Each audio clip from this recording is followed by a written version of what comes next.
Пандемија од лажни вести ја преплави јавната и медиумската сцена.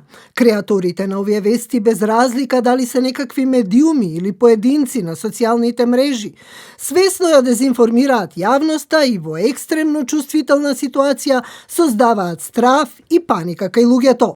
Лажните вести во време на корона кризата се шират многу побрзо од останатите, дури и од самиот вирус. Читаме тоа што сакаме да читат и алгоритмите на социјалните мрежи всушност препознаваат кои се нашите преференции.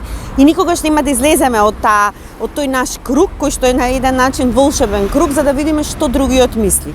И сега, ако од една страна имаме луѓе кои што се подобро информирани, или кои што сакаат да проверат од 2 или од 3 извори, имаме голема група на луѓе, и млади и постари, кои што само ги читаат оние вести кои што се поистоветуваат со нивните вредности и нивниот начин на размислување. Феноменот на лажните вести започнува многу пред појавата на коронавирусот, пред повеќе од деценија со појавата на Facebook, но експанзија доживеа со случајот Брекзит, односно кампањата за напуштање на Британија од Европската Унија и со председателската кампања на Доналд Трамп, а се продлабочуваат со наводниот патент со микрочип во телата на луѓето заради нивното следење од компанијата на Бил Гейтс.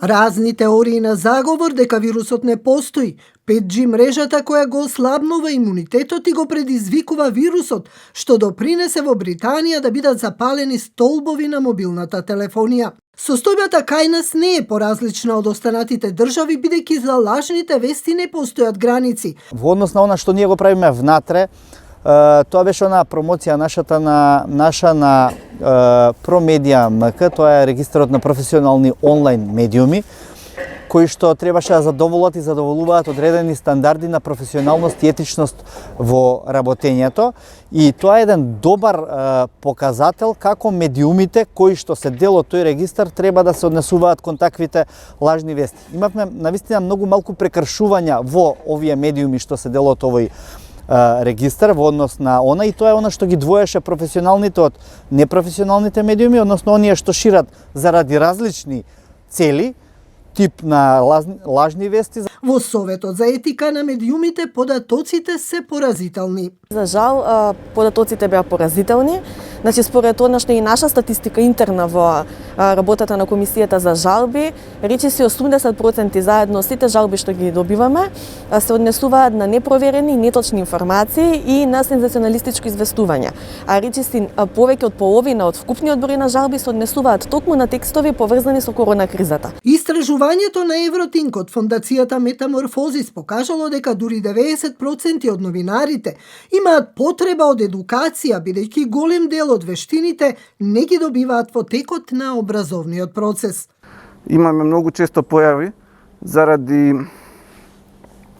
ниското економско ниво, редакциите да се мали и да нема ниту време, па во некој случај ниту волја да се врши проверката на факти интерно. Со нашите активности од Метаморфозис, со проверка на факти, се обидуваме да го доместиме до известна мера тој недостаток. Колкава штета може да направат лажните вести покажува случајот со интернет порталот СДК-МК, кој беше цел на напад поврзан со изборите, вакцинацијата и COVID-19. Беше фотошопирано логото и фонтот на букви, а на него на наслов: изборите на 15 јули ќе се искористат гласачите да се вакцинираат преку проектот на Бил и Мелинда Гейтс. Стануваше збор не само за лажна вест, стануваше збор за вест која што воопшто не постои. Меѓутоа, во исто време да направи и штета на медиумот, бидејќи го руши нашето реноме, нашиот имидж дека објавуваме проверени, вистински, професионално направени новинарски информации, а од друга страна им погодува на оние што се поборници на теориите на заговор околу ковидот. И тоа што се случува на социјалните мрежи, каде се споделуваат измислени или неточни информации, делува вознемирувачки и деструктивно на граѓаните и го одвлекува нивното внимание од вистинските информации. Лажните вести за коронавирусот се шират многу побрзо од останатите, бидејќи вирусот е мистерија и не постои лек за него. Во потрага по спас, по решение, граѓаните многу брзо ги споделуваат на социјалните мрежи, а со тоа и самите учествуваат во ширењето на лажните вести. Лажните вести често се потикнати од политичари, лекари, етаблирани интелектуалци, кои пропагираат разни теории на заговор дека вирусот не постои или пак потекнува од еден центар на моќ. Таквите дезинформации се мамка за граѓаните. Колкава е штетата што може да ја направат лажните вести во време на пандемија? Во време на пандемија, дезинформациите значат човечки животи. Луѓе кои што поверувале, а имавме многу такви случаи на социјалните мрежи, дека со гаргара може да се заштитат, со пиење солена вода или нешто слично, дека може да се заштитат од вирусот, дека може тие луѓе се потенцијални не само преносители на вирусот кои што нема да се јават на време на преглед, туку и потенцијални негови први жртви.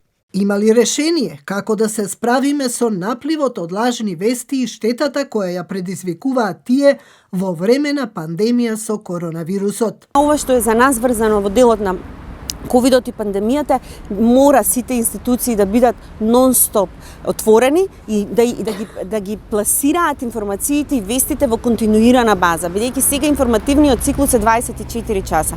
Немаме одмор. Едноставно ни медиумите немаат одмор, нити пак овие институции, посебно тие кои што треба да имаат верификувани информации и точни информации, треба да имаат одмор. Но има и друг момент, а тоа е парадоксот на сите власти. Одредена вест која не им одговара да ја наречат лажна. Ние кога зборуваме како новинарски организации за борба со лажни вести, кога ја ставаме владата на маса, секогаш сме многу внимателни, затоа што знаеме, значи има такви примери каде што властите или центрите на моќ ги користат лажните вести за да манипулираат. Значи секој текст или секоја вест која што не им е по кејф, која што не им се допаѓа, да ја етикетираат како лажна вест и на тој начин да ја намалат незината тежина или ефектот што треба да го предизвика во јавноста. Еснавските новинарски организации спас гледаат во медиумската писменост. ЗНМ покрај со новинарите работи на медиумско описменување на граѓаните преку најразлични форми, како што се кратките видеа. Тоа е една голема новина што ја воведовме, што ја правиме, на која што уште се работи и треба да се работи, за да можат граѓаните пред се да бидат запознаени со тоа кои се оние портали на кои што може да им се верува и оние медиуми на кои што може да им се верува, а кои се оние кои што може и треба да се сватат со резерва. Владата најави борба со лажните вести, а МВР соопшти дека ширењето на лажните вести ќе биде законски санкционирано. Никаков ефект, ние не во врска со ковидот, меѓутоа пред тоа имавме околу референдумот кога беше. Исто такви подметнувања на лажни вести. Исто со користење на нашето лого, со правење на дури и паралелни групи на Facebook со нашето лого и со нашето име. Пријавивме во МВР, до ден денес немаме никако, мислам во тој секторот за компјутерски криминал, до ден денес немаме никаков одговор околу тоа. Единствено остана сами да се бориме, сами можете да се борите со тоа што треба да бидете што по присутни на Facebook, да им објаснувате на луѓето, да плаќате дури пара за да им објасните дека ова е нашето вистинското, тоа другото е лажно, меѓутоа и тие ги имаат истите алатки за борба, така што кога станува збор за дигитални медиуми, кога станува збор особено за социјалните мрежи, мислам дека во овој момент дури битката ја губиме. И покрај дискусиите, трибините, обуките, написите за медиумска писменост, лажните вести имаат доминантно место на пазарот со информации и му нанесоа тежок удар на професионалното новинарство, но борбата за вистинските информации да си го добијат приматот продолжува. Клучот е во нашите раце, на новинарите, на медиумите, на граѓаните, на пошироката јавност, но и на институциите, кои ако умеат да ги препознаат, да ги селектираат и да укажат на лажните вести, ќе запре и ширењето и штетата што ја предизвикуваат тие.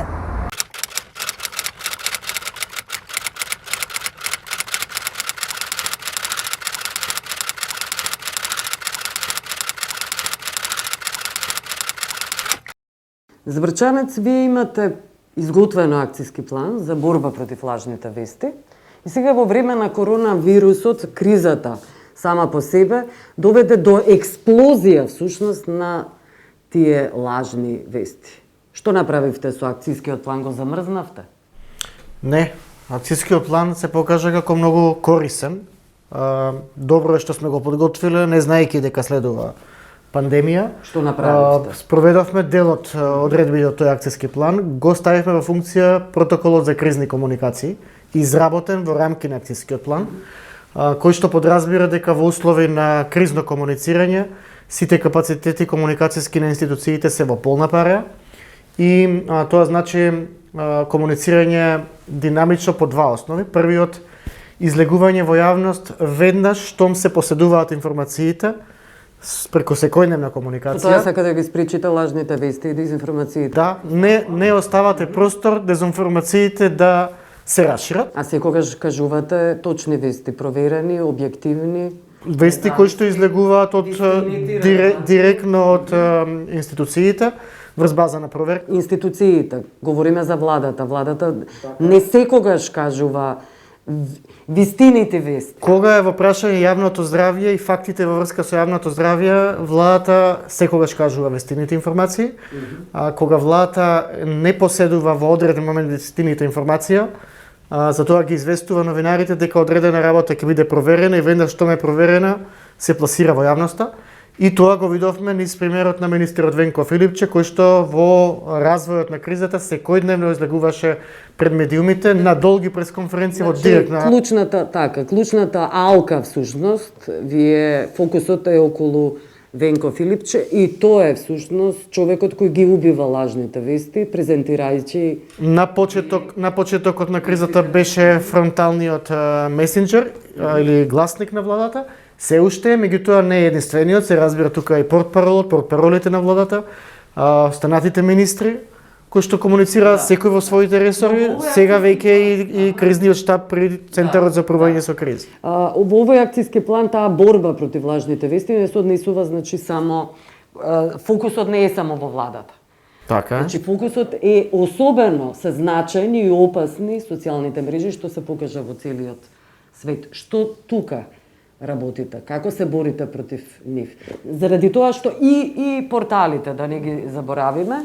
Само да не биде јасно дека социјалните мрежи не се субјекти кои што продуцираат дезинформација, тоа се платформи на кои што сме присутни ние луѓето, односно повторно представниците на институциите, партиските ботови, да не ги комуникацијски заборавиме. центри на мој бизнис интерес и така натаму. Партиските ботови нема да ги споменате. Ги споменувам. Впрочем, сите оние кои што функционираме во офлайн светот, како чинители во општеството, сме и на интернет.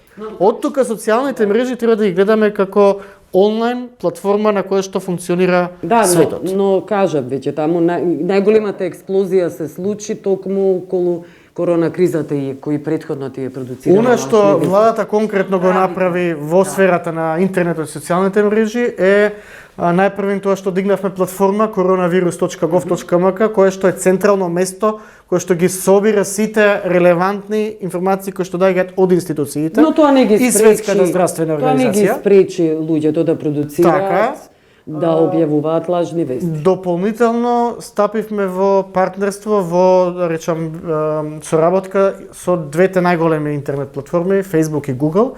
Таму се верифицирани владините извори како кредибилни и релевантни. Тоа во целиот свет, Facebook и Google, во име на спречување на дезинформирањето, стапија во контакт со владите и денеска кога пребројувате на интернет, вестите кои што излегуваат од кредибилни извори се верификувани како проверени во име на институциите. Facebook не ги проверува Facebook, меѓутоа Facebook означува дека оваа вест или информација е проверена од одредена институција. Добро, Facebook и одредени вести и информации кои доаѓаа од самиот американски претседател ги тргаше. Но не можеме да ја наречеме кредибилна никаква медиумска платформа, познавајќи го нивниот бекграунд со Брекзитот, кога Марк Цукерберг беше на хиеринг токму заради... Мислам дека и тие научија некои лекции во после тие нивни случувања, демонстрира одреден капацитет на спротивставување на Не до тенденциите. крај заради тоа што иве лажните вести на социјалните мрежи се уште. Така не, живеат дезинформирањето е глобален проблем со кој што ние и понатаму ќе се справуваме и затоа е потребно сеопфатна акција, односно учество на сите чинители против овој феномен кој што му штрети на светот, особено во услови на пандемија. Навистина е многу поштетно да ширите дезинформации кои што влијаат врз јавното здравје, споредено со тоа целта да ви биде некому да нанесете политичка штета. Но во таа борба на владата, вашата улога владина е проблематична заради тоа што борбата можете против лажните вести можете да однесете кај цензура. Така е, многу сме свесни по ризиците. Имајќи предвид, ако се сретиме наназад што се случуваше во јавниот дискурс, јавните комуникации во нашата земја со претходните влади, затоа сме во постојана комуникација и со медиумските здруженија, и со фактчеки организациите. Внимаваме до каде ние земаме проактивна улога во борбата со дезинформациите и затоа велиме дека тој акцијски план е широка платформа во која што секој може да го најде своето место. И широко поле за манипулации и дезинформации. Така е. Меѓутоа, мислам дека со нашите чекори до сега воопшто не сме се ни доближиле до црвената линија, чие преминување би значило посегнување кон цензура. Оваа влада е демократска и нема намера тоа да го прави. Добра, оваа влада е демократска и постојано велите, ве цитирам, и постојано се обвинувате со ВМРО ДПМН за партиски ботови, за продуцирање на лажни вести, дезинформации. Тоа политичките партии. И манипулации. А владата реагира и кон ВМРО ДПМН и кон било која друга политичка партија, секогаш кога било кој чинител шири дезинформација која што му штети на јавното здравје. Ако вие излезете во име на политичка партија или компанија или друг чинител, објавите информација дека во земјава има уште 100 тестови за COVID, а притоа секојдневно по 300, а сега веќе и по 1000 и кусур луѓе се тестираат, владата е нужна да излезе да се спротивстави на такви дезинформации во интерес на спречување ширење паника кај населението. Што преземавте околу тоа? Освен што ги демантирате? Многу е важна брзината на реагирањето. Тој кризен протокол на комуницирање ни наложува и не стави во функција да од една страна имаме активна транспарентност, ние брзо информираме, од друга страна секогаш кога ќе не се алертира или алармира појава на информација која што или е експлицитно лажна, или не сме сигурни дали е точна, веднаш влегуваме во проверка и брзо ја демантираме, оневозможувајќи истата да понатаму да добие поширока пенетрација низ јавниот дискурс. Добро, јас благодарам за овој разговор.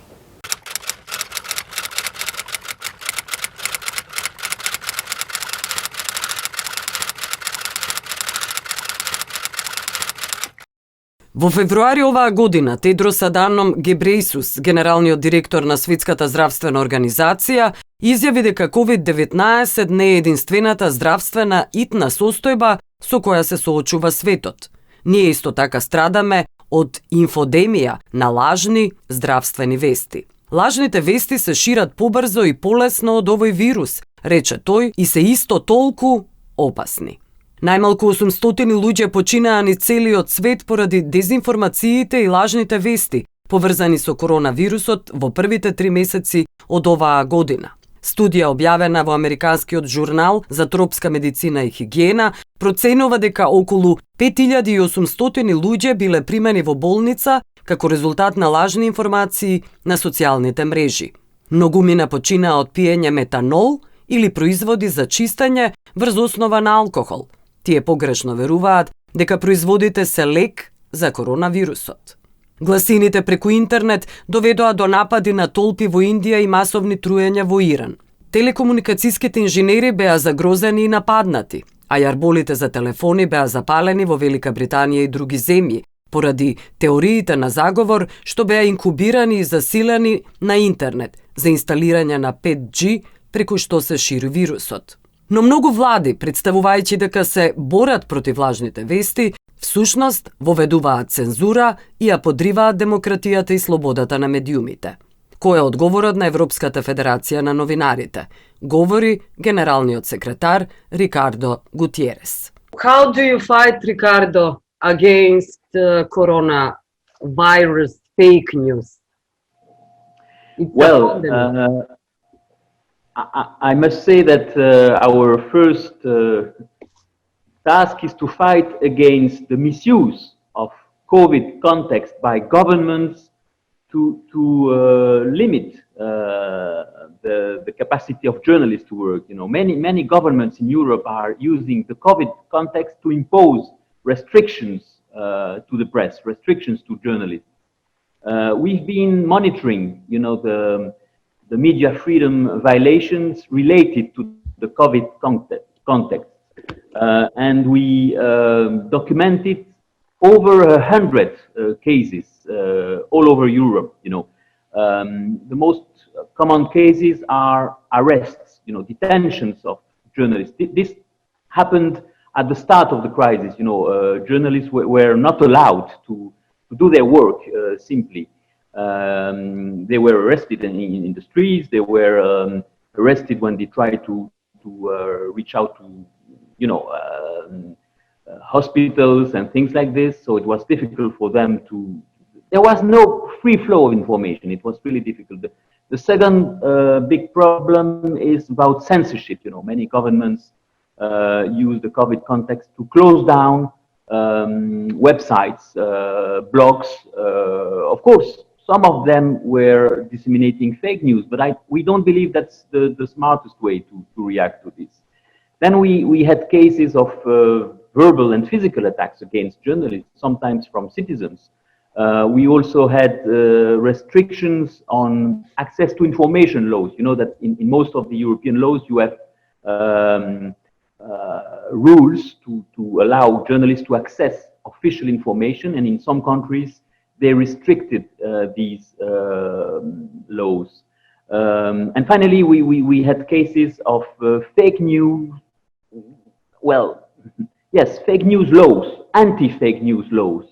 Not a lot of them. We had 5 countries, you know, related with this trend: Azerbaijan, Bosnia-Herzegovina, Hungary, Romania, and Russia. So, as I told you initially, the main task for us is to fight against governments, politicians using the COVID context to restrict journalist rights.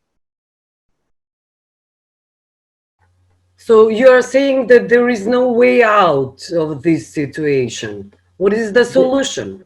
No, there is a way out. I think that we should rely on professional journalism, ethical journalism.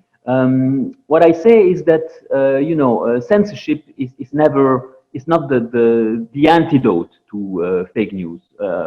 We believe that you know, to fight against fake news, disinformation related to the COVID issue, the best cocktail would be, you know, to promote professional journalism, ethical journalism, so to respect ethical rules from journalists. Then I think it's important to promote media literacy, you know, to give the capacity to the citizens to make the difference themselves between a reliable information and a not reliable one. I think that something never mentioned by politicians is the need to improve transparency from those in power. You know, disinformation is fed by the lack of transparency. You can launch fake news when there is not enough transparency. But if you have a transparent context, you know, about the political decisions, health decisions, then it's much more difficult to spread fake news. So that would be, I would say, the best strategy, you know, to react to disinformation related to COVID, to improve, well, to improve the level of transparency, and that's something which should come from politicians, from those in power, to promote professional journalism, you know, ethical journalism, and to promote indeed media literacy.